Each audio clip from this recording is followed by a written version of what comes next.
generally when we think about elections, we think about it as electing an individual. I mean, my sense is that they are there to advance our economic interests. And our economic interest means food, Medicaid, all these kinds of things.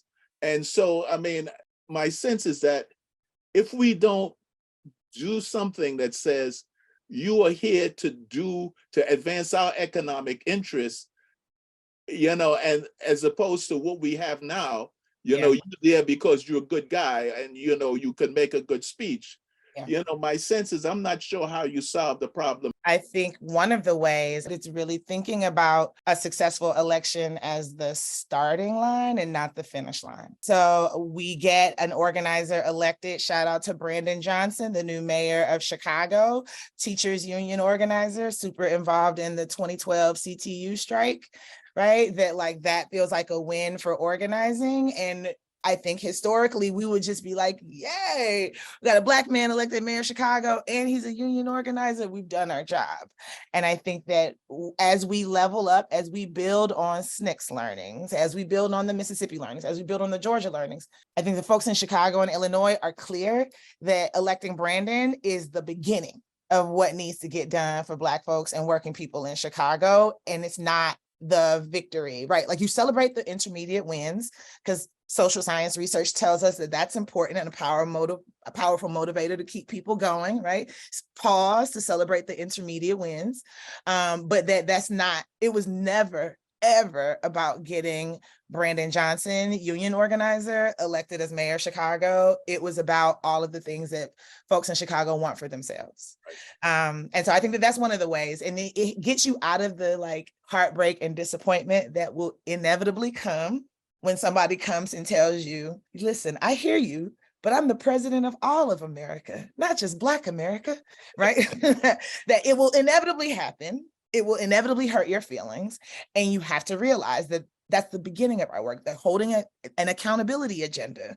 We elected you because we wanted these things. And so we are here to figure out how to get them. Echoing that sentiment, I think about, I wrote this thing, it was like civic engagement as a framework a few years ago. And, it started with, you get people excited about an election, they actually go exercise their right to vote. But it ends with a co-governance model. Like even when we think about this concept of accountability, accountability could be in a couple of ways. I jokingly, I'm here at home with my daughter, my nephew, and nieces. If I have to walk in the room every time to make sure that they're doing something, that's very different from us having a shared belief in what they should be doing, even when I'm not there. And we got to have that same kind of relationship with our elected officials, where it's not just the threat of, hey, we will get you out of office, but it's them recognizing that when they do something, I need to reach out.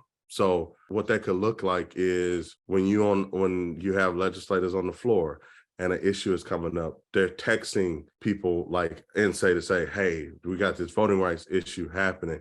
How should we handle this? Or having the meeting before, or, if it's something around Medicaid, they're talking to, these professionals and organizers around, public health, et cetera, to say, here's how we address these issues.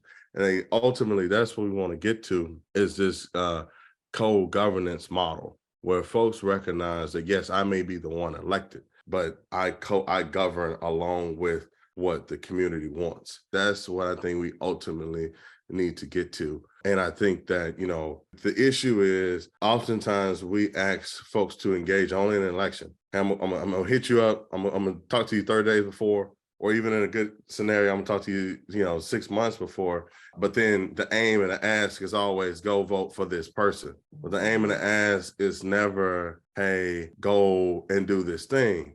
And not necessarily always in a protest sense, but, I like to talk about this, but moving from a position of power, saying, the police force wants to know, how should they police, or how should they interact? And you're having a community session where you're telling them, this is my advice, this is how it should be, versus having to protest something that they are doing. In many instances, that's not the reality that we live in.